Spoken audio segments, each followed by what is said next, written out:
तेरी शहादत हुसैन तो न होता तो न रह जा तेरी सदाकत हुसैन सलातुल्लाह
في بيوت أذن الله أن ترفع ويذكر فيها اسمه يسبح له فيها بالغدو والآصال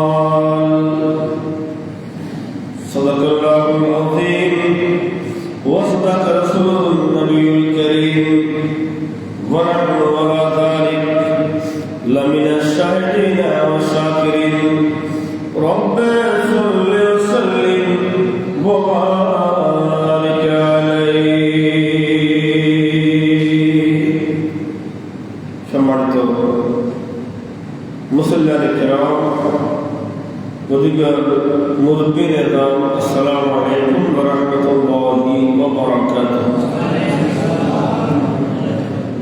আল্লাহ পাক জাল্লা ওয়াজহুর দরবারে শুকর আদায় করছি যে মহান মুনিব আমাদেরকে মেহেরবান করে নতুন বছরের প্রথম জুমার নামাজে মাহে মুহররম হারাম শরীফের প্রথম জুমার নামাজে আমাদেরকে আপনাদেরকে কবুল করেছেন। আল্লাহ যেন আমাদের আজকের জুমার দিনকে কবুল করে আমাদের জিন্দেগির অতীতের গুণাগুলো মাফ করে নতুন বছরে যেন আমরা আল্লাহ এবং রাসূলের ইতাআত আরো বেশি করে করতে পারি। আল্লাহ যেন আমাদেরকে সে তৌফিক দান করে সেবা করেন, আমিন। সরওয়ার কায়নাতের পবিত্র চরণ মোবারকে লক্ষ কোটি সালাত ও সালাম হাদিয়ে পেশ করছি। মাহে মুহররমুল হারাম শরীফ আগমন করেছেন পশ্চিম সরকারটা মিরাজ চৌধুরী জামে মসজিদে আগত সমস্ত মুসলিয়ানে কেরামদেরকে নতুন বছরের নতুন শুভেচ্ছা জানাচ্ছি। গত যা হয়ে গেছে 1445 হিজরি আমরা অতিবাহিত করেছি, 1446 হিজরিতে আমরা পদার্পণ করেছি। আল্লাহ যেন নতুন বছরে নতুন ফল, নতুন প্রতিজ্ঞা নিয়ে যেন আল্লাহ রাসূলের গোলামি অর্জন করতে পারি। আল্লাহ যেন আমাদেরকে কবুল করে, আমিন। আল্লাহ তাআলা বলেন, ইন্না ইদ্দাতাশ শুহুরি ইনদাল্লাহি 12 শাহরান ফিহা আরবাতুন হুরুম। রব্বুল আলামিন বলেন, ইন্না ইদ্দাতাশ শুহুরি ইনদাল্লাহি 12 শাহরান। আল্লাহ 12টি মাস আছে, আল্লাহর 12টি মাস আছে। আল্লাহর মাস 12টি মাস রব্বুল আলামিনের কাছে আছে। বৈশাখ, জ্যৈষ্ঠ, আষাঢ়, শ্রাবণ এই মাসগুলো নয়, জানুয়ারি আর ফেব্রুয়ারি এই মাসগুলো নয়। আল্লাহর মাস হলো মুহররম, সফর, রবিউল আউয়াল, রবিউল সানি, জমাদুল আউয়াল, জমাদুল সানি, রজব, শাবান, রমজান, শাওয়াল, যুলকওদা, যুলহজ্জ এই 12টি মাস আল্লাহর মাস। আমরা বাংলায় মাস গণি, ইংরেজিতে আমরা মাস গণি, কিন্তু আল্লাহর রাসূলের মাস হলো আরবি মাসগুলো। আমরা যদি জিজ্ঞেস করি আজ ইংরেজি কত তারিখ চলছে, ইংরেজি কত সন চলছে, সেটা আমরা সবাই জানি, কিন্তু আমরা বড় হতভাগা আমরা আরবি মাসগুলো আমরা গণনা করি না। 1446 হিজরি শুরু হয়েছে, মুহররম প্রথম মাস। এই মাস অত্যন্ত সম্মানী মাস। আল্লাহ পাকের মুহররম হারাম শরীফে 10 তারিখ যেটাকে ইয়মে আশুরা বলে, আল্লাহ এই তারিখে দুনিয়া বানিয়েছেন, দুনিয়াকে সৃষ্টি করেছেন।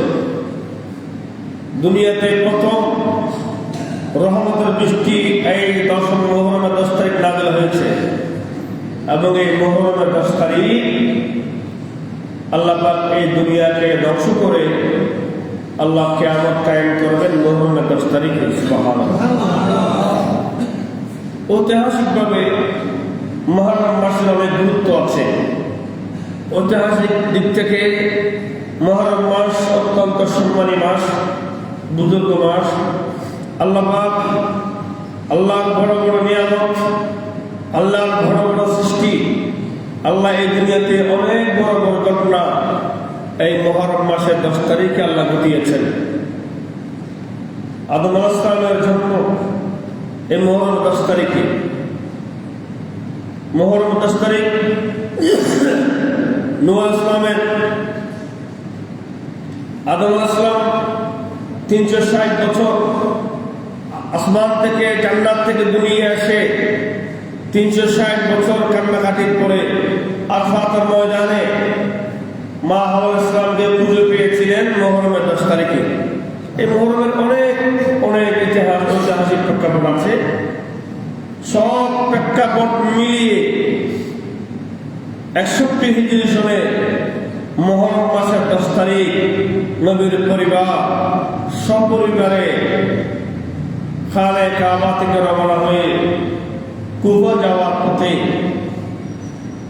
কারবালার জমিনে শাহাদাত বরণ করেছেন এই মুহররমের 10 তারিখ। এজন্য মুহররম মুসলমানদের জন্য এক সুখের মাস। বিশ্বের মুসলমানদের জন্য মুহররম মাস এক অনবদ্য সুখের মাস। অনেক মেচেছে মুহররম মাস দিচ্ছে, গিয়েছে জিলহজ মাস। জিলহজ মাসে ইব্রাহিম আলাইহিস সালামের কোরবানি, আর পরের মাসে 12 মাসের শেষ মাসে ইব্রাহিম আলাইহিস সালামের কোরবানি, আর প্রথম মাস মুহররমে আমার নবীর নাতি ইমাম আলী মাকামের কোরবানি। সুবহানাল্লাহ। মাসের শুরুতে কোরবানি, মাসের শেষেও কোরবানি। বুঝা গেল মুসলমান কোরবানিতে থাকতে হবে। মাস শুরু হয়েছে, মূলত এই কোরবানি ইব্রাহিম আলাইহিস সালাম যে ছেলে জবাই করেছিলেন আল্লাহর রাস্তায়, আল্লাহ পাক তার কুরবানিকে কবুল করেছেন। ছেলের জায়গায় একটা জান্নাতি দুম্বা, জান্নাত একটা দুম্বা এনে দিয়েছিলেন। এই যে কোরবানি আল্লাহ নিয়েছেন সেটা বাস্তবায়ন হয়েছে মুহররমের 10 তারিখ ইমাম হুসাইনের শাহাদাতের মাধ্যমে। ওয়াফাদাইনাহু বিযিবহিন আযীম, আল্লাহ বলে আমি এই যিবহে আযীম দিয়েছি। এই যিবহে আযীম হলো আল্লাহর হাবিবের নূরানি নাতি ইমাম আলী মাকাম সপরিবারের প্রাণ দিয়ে, জান দিয়ে, প্রাণ দিয়ে ইসলামকে কুলুফ মুক্ত করেছেন, নিষ্পাপ ইসলাম আমাদেরকে দিয়েছেন। জোরে বলেন না সুবহানাল্লাহ। সালাতু ইয়া রাসূলুল্লাহ আলাইকুম।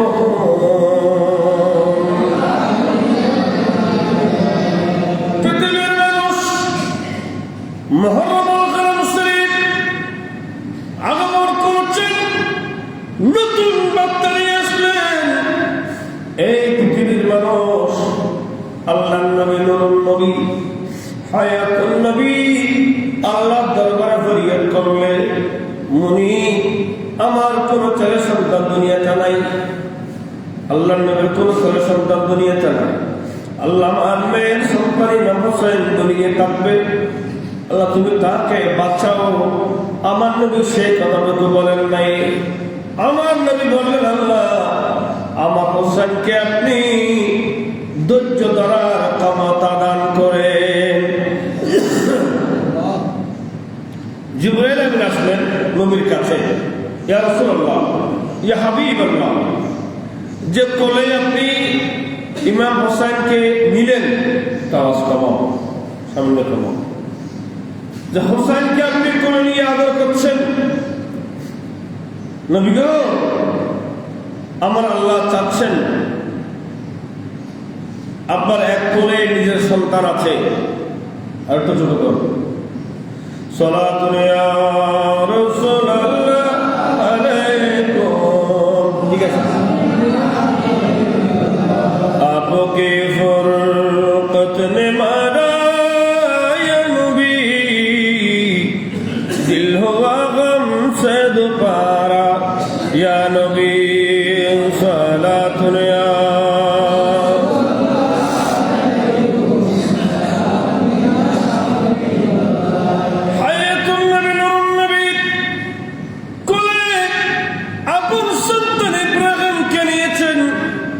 আরেক কোলে নাতি ইমাম হুসাইনকে কোলে নিয়েছেন। দুই কোল মুবারকে দুজনকে নিয়ে নবী আনন্দ করছেন, বড় আদর মায়া দিচ্ছিলেন।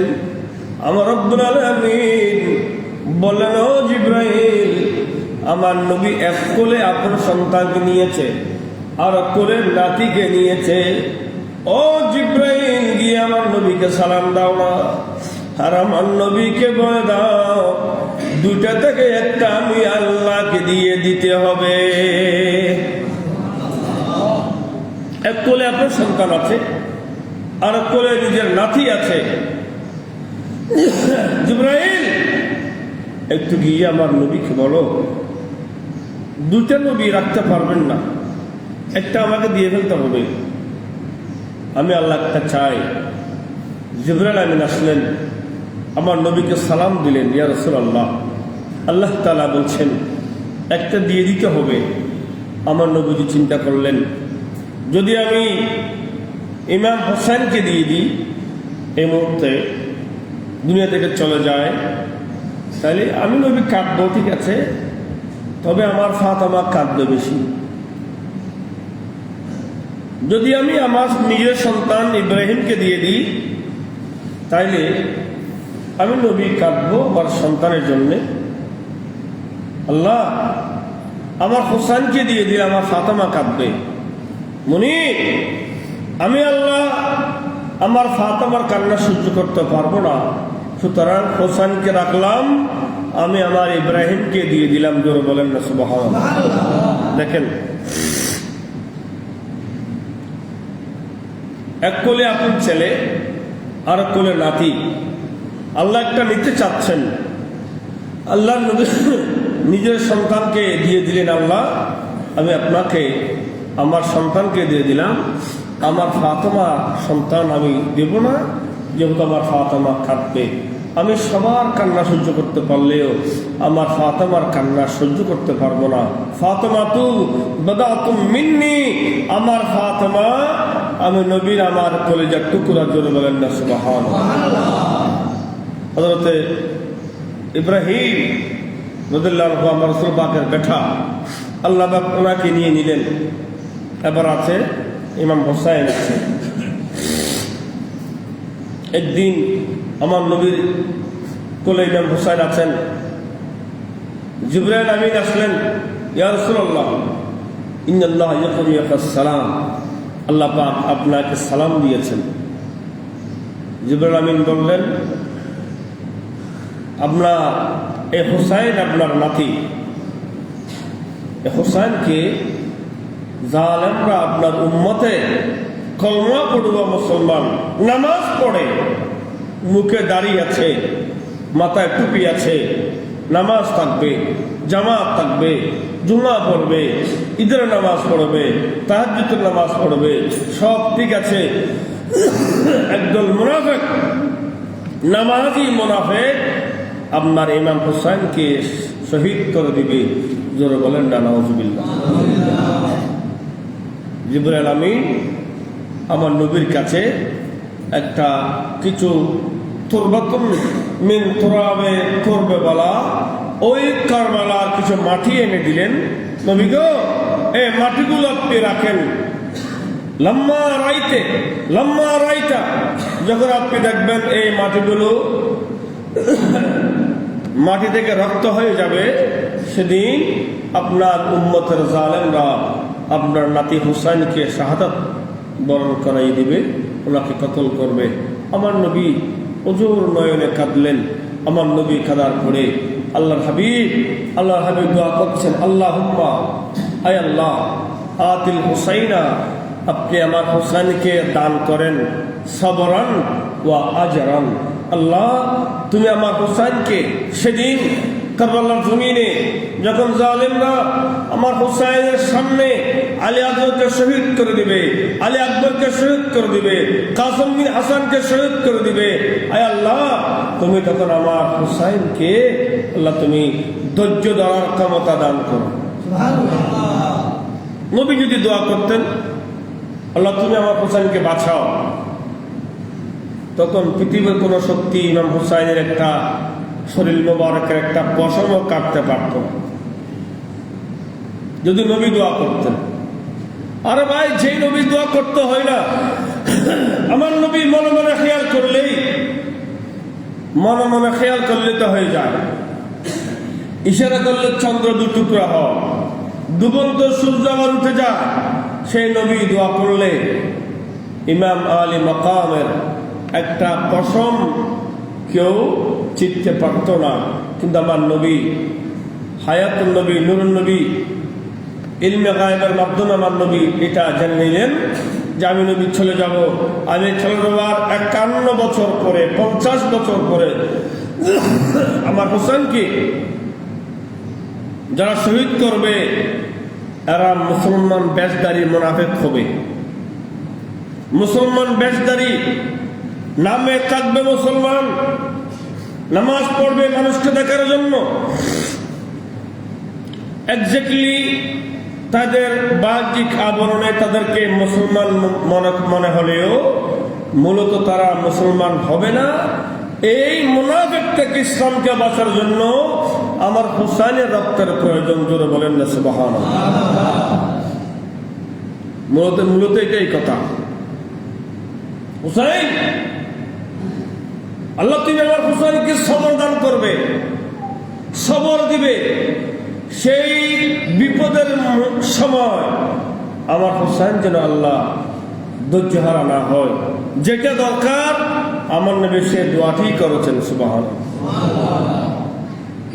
সে দোয়ার ফসল কারবালার জমিনে ছেলে কাঁধে আছে, আলী আসগর কাঁধে, শত্রুরা তীর মেরেছে, চেয়েছিল পানি, দিয়েছে তীর।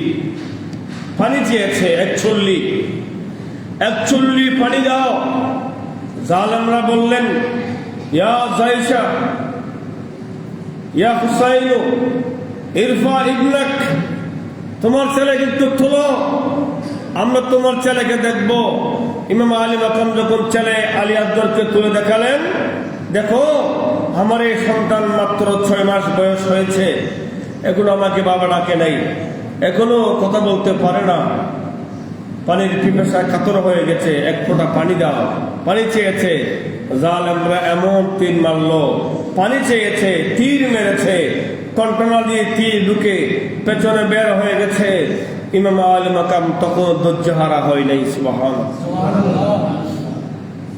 আমাদের দেশে এক ভাইয়ের ছেলে আরেক ভাইয়ের ছেলেকে মারলে ঝগড়া লেগে যায়, আর পরে মারলে গিলা হোক ঘুরে ঘুরে ফলে বেঙ্গাল করছি, ঘুরে ঘুরে মারামারি শুরু করছি, ঠিক না? ধৈর্য নাই। আমার আলী মাকাম হুসাইন এমন ধৈর্যের পাহাড় আমার নবীর দোয়ায় হয়েছেন। আলী আসগর তুলে নিয়ে তীর খেয়েছে, ধর ধর করে রক্ত জরে পড়ছে।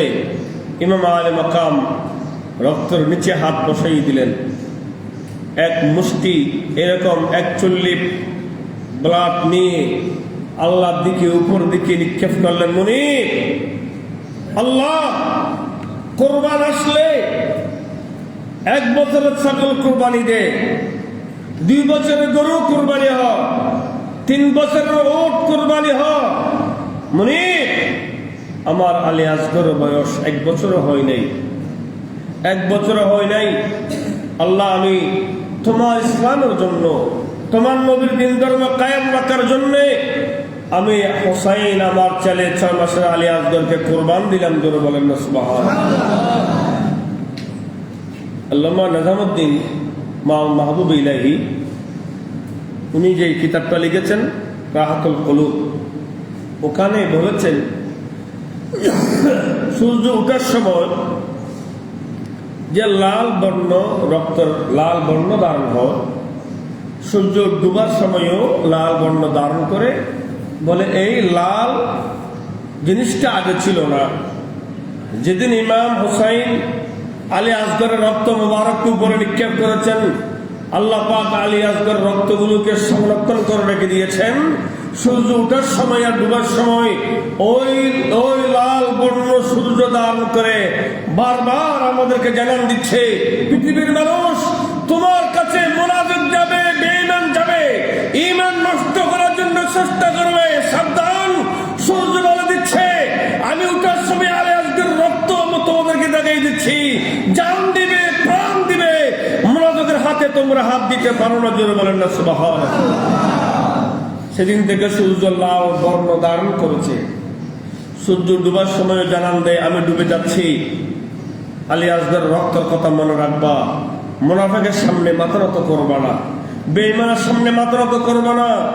আমি আলী আসগর তোমাদেরকে বারবার আহ্বান করছি, সত্যের দিকে আহ্বান করছি। জোরে বলেন না সুবহানাল্লাহ। এমন সময়ও ইমাম আলী মাকাম ধৈর্যহারা হন নাই। নবীর দোয়ার ফসল সালাতুন ইয়া রাসূলুল্লাহ আলাইকুম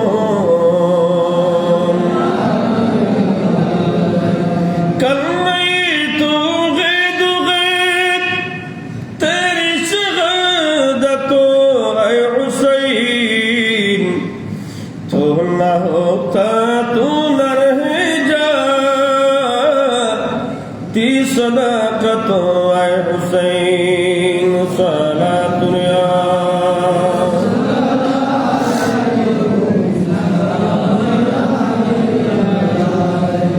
আল্লাহর নবী দোয়া করলেন, আল্লাহ আমার হোসেনকে আপনি সবর দান করবেন এবং এই সবরের প্রতিদান আপনি দান করবেন। তো জিবরাইল আমিন যখন বললেন, রাসূল মাটিগুলো রাখেন, যেদিন এই মাটিগুলো রক্ত হয়ে যাবে সেদিন আপনার হোসেনকে আপনার উম্মতের জালেমরা কতল করে দিবে। তখন মেশকাতের হাদিস, মেশকাত শরীফ আছে, আল্লাহ পাক আল্লাহর নবী ওই মাটিগুলো হযরতে উম্মে সালমা, বিবি উম্মে সালমাকে দিয়েছেন। আচ্ছা, এখানে একটা কথা বলি, নবীজির বিবিজান ছিলেন 11 জন। 11 জন বিবিজান রাসূল পাকের ছিলেন। আল্লাহ নবী ওই মাটিগুলো দিচ্ছেন হযরত উম্মে সালমা রাদিয়াল্লাহু তাআলা আনহাকে দিয়েছেন। তো বিবি তো আরো ছিল, নবী অন্যান্য বিবিদেরকে দিলেন না বা কেন? বয়সের দিকে মায়েশা সিদ্দিকা বয়স কম ছিলেন, দিলে ওনাকে দিতেন। উম্মে সালমাকে কেন দেওয়া হলো? আমার নবী জানতেন যে হযরত উম্মে সালমা কারবালার ঘটনা পর্যন্ত দুনিয়াতে বেঁচে থাকবেন। সুবহানাল্লাহ। আমার নবী সেটা জানতেন। মেশকাতে বাবু ফাদাইল আহলে বাইত করলো করে হাদিস আছে। হ্যাঁ, আল্লাহর নবী বলছেন, হযরত উম্মে সালমা বলছেন যে আমি স্বপ্নে দেখলাম যেদিন 61 হিজরির মুহররমের 10 তারিখ জুমাবার ছিল, জুমার আগে আমি একটু ঘুমাচ্ছিলাম। ইন্নী রাআইতু তানি ফিল মানাম, ইন্নী রাআইতু রাসূলুল্লাহ সাল্লাল্লাহু আলাইহি ওয়াসাল্লাম তানি ফিল মানামে, আমি আমার নবীকে স্বপ্নে দেখলাম আল্লাহর হাবিবের দাড়ি মোবারকে, চুল মোবারকে, বডি মোবারকে ধুলোবালি, সরকারের চেহারা মলিন, দাড়ি মোবারকে ধুলোবালি, মাথা মোবারকে ধুলোবালি। তখন আমার উম্মে সালমা রাদিয়াল্লাহু তাআলা বলছেন, ইয়া রাসূলুল্লাহ, আপনার এই অবস্থা কেন?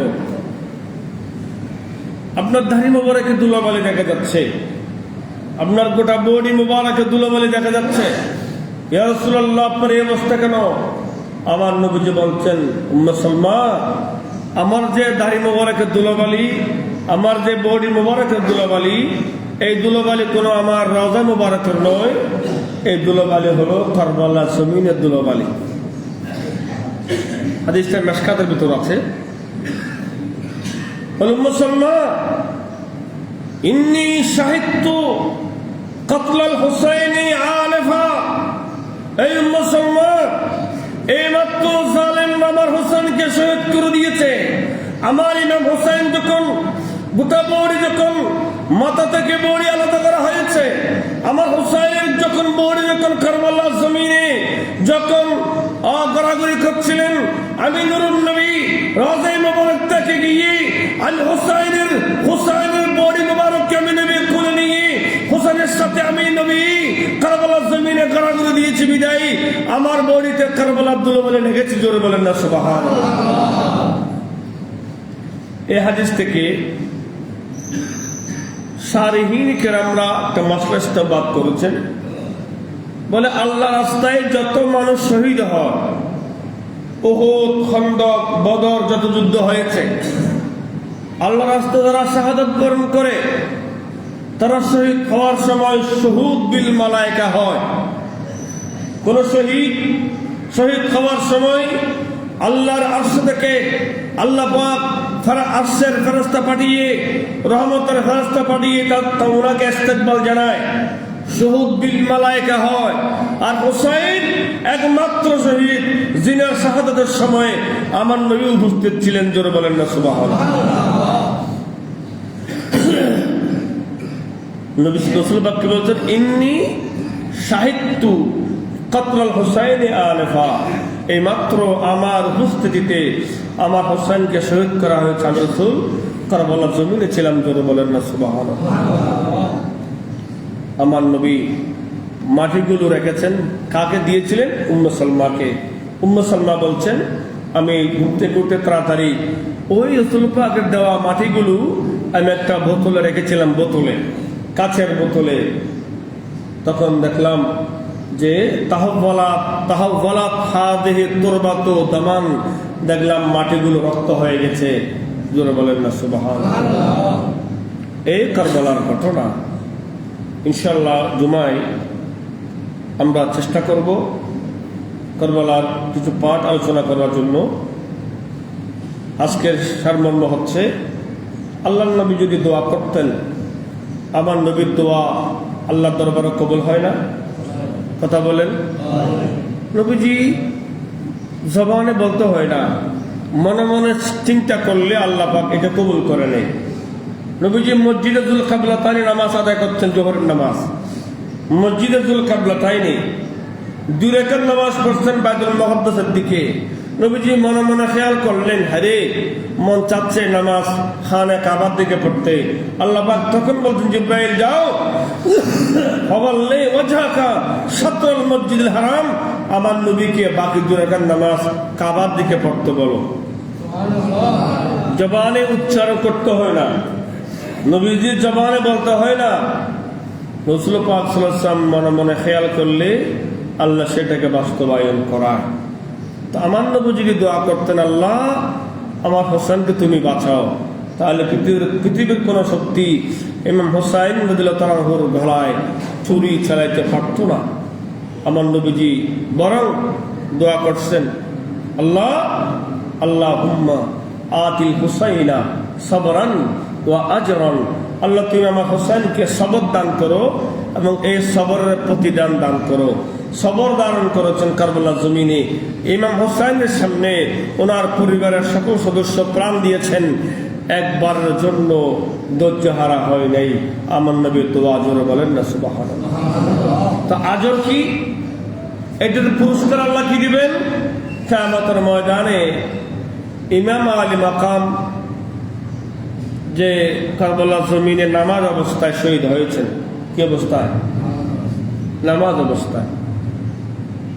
যখন সীমার যখন উপরে উঠে বসে গেছে, তলোয়ার চালিয়ে দেবে, ইমাম আলী মাকামের কান মোবারকে আজানের ধ্বনি আসলো।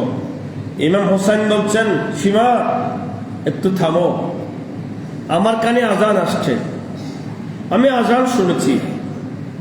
আজান যখন আসছে তাহলে আমার উপর নামাজ ফরজ হয়ে গেছে। সীমা থামো, আমি মুসাফির 2 রাকাত নামাজ পড়ি, আমি 2 রাকাত নামাজ পড়ি।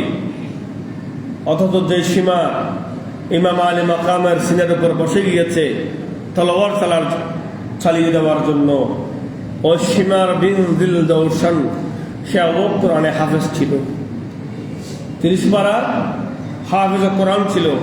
হ্যাঁ, আমরা হাফেজ কোরআন দেখলে মন গলে যায়। আরে বাবা, কারবালার শিক্ষা গ্রহণ করেন। ইমাম আলী মাকামের বিরুদ্ধে তারা গিয়েছে 22,000 সৈন্যের ভেতরে 7,000 আলেমের হাফেজ ছিল। জোরে বলেন না নাউযুবিল্লাহ। এগুলো সব এলেম পুরান হাদিস অন্তর নিয়ে আমার নবীর বিরুদ্ধে গিয়েছে। যুগে যুগে কালে কালে এক গাল দাড়ি নিয়ে মাথা পাগড়ি নিয়েও নামাজ পড়বে, আবার আমার রাসূল পাকের বিরুদ্ধেও করবে। সাম্প্রতিক দেখলাম একজন বলছে, আমি 3 বছর কোরআন শরীফ পড়েছি, 53টি বল পেয়েছি। কোরআন বল পাইতে ইমানদার আছে না? মাতন না ইমান না, এ তো জান্নাত দিদি বলে হর। আল্লাহ বলে বাংলাদেশ ব্যস্ত দিলি আগে যে সাতক্রিয়া দিয়ে শুরু করিব। আচ্ছা, ইয়া খন কিতাবত আছে জিনিস কথাই কোন কিতাবে আছে আল্লাহ জান্নাত দিলে সাতক্রিয়া দিয়ে শুরু করবে? এমন মিথ্যা কথাগুলো যারা বলে, এটাকে কোরআন আছে না হাদিস আছে? কোরআন বললে মিথ্যা বলেছেন, হাদিস বললে আপনি মিথ্যা বলেছেন, আপনি নিজের জাহান্নাম নিজে বানিয়েছেন। এই সমস্ত কথা বলবেন না। আরে ভাই, মুহররম মাস আসছে, তাদের জবানে কখনো মুহররমের বক্তব্য নেই। মুহররম এটা এমন একটা মাস, পৃথিবীর জমিনে কোটি কোটি বেঈমান থাকবে, মুসলমান নামদারি কালমা পড়ুয়া মুসলমান নামদারি বেঈমান থাকবে। মুহররমের 10 তারিখ সে কোটি কোটি মুসলমান থেকে, মুনাফিক থেকে 72 জন ঈমানদারকে ফরক করে দিয়েছেন। জোরে বলেন না সুবহানাল্লাহ। আমার নবী তাই তো বলেছেন, উম্মত সাবধান। রাসূল পাক বলছেন, এমন দাজ্জালুনা কাযযাবুনা। মুসলিম শরীফের হাদিস। আমার নবীজি বলছেন, দাজ্জাল বের হবে, কাযযাব বের হবে। ইয়াকুলুনা মিন কওলি খায়রিল বারিয়া, তারা কথায় কথা কোরআন হাদিস বলবে, কিন্তু যা বলবে সব মিথ্যা বলবে। নবীজি বলছেন, তো আমার নবী তাদের 3টা সিমটম দিয়েছে, তাদের 3টা সিমটম আছে, তাদেরকে চিনবা কেমনে? আমার রাসূলুল্লাহ সাল্লাল্লাহু আলাইহি ওয়াসাল্লাম বলছেন তাদেরকে চিনবা কালামুহুম কা কালামিল আম্বিয়া, এদের কথা থাকবে নবীদের মতো, একবারে নরম। ওদের বেশি কম, ওদের বেশি বেলা, আর ওরা দিল না মাথায়, মাথা না, বেশি কম মানুষ। ইমানদার আমার আল্লাহ বলছেন মুহাম্মদ রাসূলুল্লাহ ওয়াল্লাযীনা মাআহু আশিদ্দাউ আলাল কুফার রুহামাউ বাইনাহুম। আমার আল্লাহ বলছেন আমার নবীর প্রেমিক যারা আছে এরা আশিদ্দাউ আলাল কুফার, কাফেরদের ব্যাপারে এরা কখনো নমনীয় থাকবে না। ঈমানদারদের ব্যাপারে একে অপরের মধ্যে মিল মহব্বত থাকবে। জোরে বলেন না সুবহানাল্লাহ। কাফের বেঈমানের বেলায় এরা শক্ত থাকবে, আবার ইমানদারের বেলায় একে অপরের সাথে এত মায়া মহব্বত থাকবে। ইমানদার আল্লাহ মিল থাকবে, কিন্তু কাফেরের বেলায় শক্ত সিদ্ধত থাকবে। সূরা আলে ইমরানে আমার আল্লাহ বলছেন লা ইয়াত্তাখিযুল মুমিনুল কাফিরিনা আউলিয়া মিন দুনিল মুমিন। কোন মুমিন কখনো কাফের বেঈমানকে বন্ধু বানাইতে পারে না। মোমেনকে বন্ধু বানাতে হবে। কাকে? মোমেনকে বন্ধু বানাবে, এজিদিরা এজিদিদেরকে বন্ধু বানাবে। হুসাইনি মুসলমান এজিদি মুসলমানের সাথে বন্ধুত্ব করতে পারে না। নবীজি বলেছেন লা তুজালিসুহুম, তাদের সাথে বসবো না, তাদের সাথে তোমার কোনো সম্পর্ক নাই যদি তোমার কলবে হুসাইনের ভালোবাসা থাকে। আজ এমনও কিছু ভাই বন্ধু আছে, এমন কিছু আলেম ওলামা দেখা যাচ্ছে যারা মসজিদের মিনারায় বসে বলে ইয়াজিদ ভালো মানুষ ছিল, ইয়াজিদ দৈনিক 100 রাকাত নফল নামাজ পড়তো। নাউজুবিল্লাহ বলেন না। অথচ ইয়াজিদের চরিত্র দেখেন, ইয়াজিদ ফাসিক ছিল, ইয়াজিদ বেনামাজি ছিল। কি ছিল? বেনামাজি। আর এই যুগে 1500 বছর পরে এসে তারা ইয়াজিদকে 1 নম্বর মুসল্লি বানাতে চায়। মুসলমান আপনি কেমনে বলবেন এজিদকে মুসলমান মারার তো সুযোগ নাই, বলার সুযোগ নাই। নবীজি বললেন মান আহাব্বা হুসাইনা ফাকাদ আহাব্বানি, আমার হুসাইনকে যিনি ভালোবাসবে সে আমি নবীকে ভালোবাসলো। ওমান আবগাদা হুসাইনান ফাকাদ আবগাদানি, যারা আমার হুসাইনের সাথে দুশমনি করলো এরা আমি নবীর সাথে দুশমনি করেছে। যে ইয়াজিদ ইমাম আলী মাকামের উপরে এত বড় তলবার চালিয়েছে, এত বড় ঘটনা ঘটিয়েছে, ওনাকে মুসলমান বলার কোনো সুযোগ অন্তত আমি দেখি না। সুতরাং আসুন, অনেক সময় হয়ে গেছে, কারবালার ধারাবাহিক আলোচনা চলবে ইনশাল্লাহ। তো কারবালার জমিনের ঘটনা বড় প্যাথেটিক ঘটনা, এটা গভীর মনে এটাকে ধারণ করবেন। ইমাম আলী মাকামের ইসলাম যেটা হুসাইনি ইসলাম, এটাকে গ্রহণ করবেন। ইসলাম সেদিন থেকে 2 ভাগ হয়ে গেছে। একটা ইসলাম নামদারি ইয়াজিদি, আর ইসলাম হলো বাস্তবিক হুসাইনি। আল্লাহ পাক আমাদেরকে হুসাইনের মুসলমান হিসেবে কবুল করুক, আমিন। কথা দীর্ঘায়িত করলাম না। আল্লাহ পাক